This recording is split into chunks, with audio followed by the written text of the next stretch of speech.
세계적인 의학 전문지가 화이자의 코로나19 백신 임상 시험이 엄격하게 이루어지지 않았다고 발표했습니다. 예방 효과가 과장됐고 특히 부작용이 충분히 조사되지 않았다는 건데 우리가 참고해야 할 점이 있어 보입니다. 조동찬 의학 전문 기자가 취재했습니다.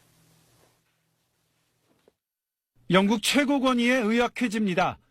화이자 임상시험을 진행했던 전직 1명, 현직 2명의 진술과 관련 녹취록, 이메일 등을 받아 조사했다고 밝혔습니다.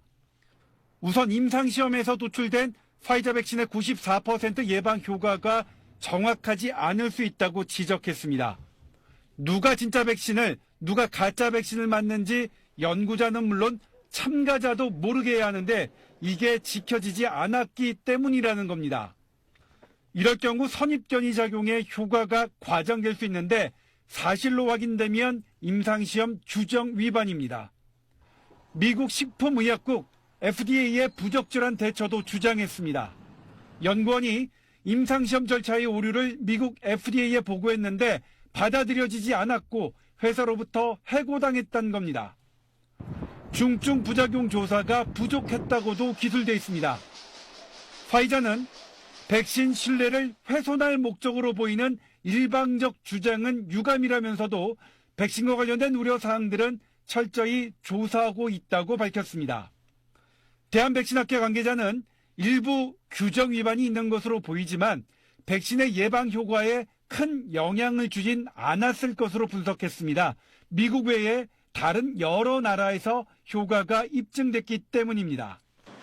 하지만 부작용 논란은 참고해야 한다고 말합니다. 현재 생리불순 부작용이 적잖은 사람에게 나타나는데도 임상시험 당시 조사가 이루어지지 않은 건 부작용 조사에 소극적이었음을 뜻한다는 겁니다. 심근염, 심낭염처럼 희박하지만 중증인 부작용도 승인 후 6달도 안 돼 보고된 건 연구기간이 충분하지 않아서란 겁니다. 제약사 자료에만 의존하지 말고 우리도 자체적으로 백신 부작용을 조사해 예방법과 보상체계를 손볼 필요가 있습니다. SBS 조동찬입니다.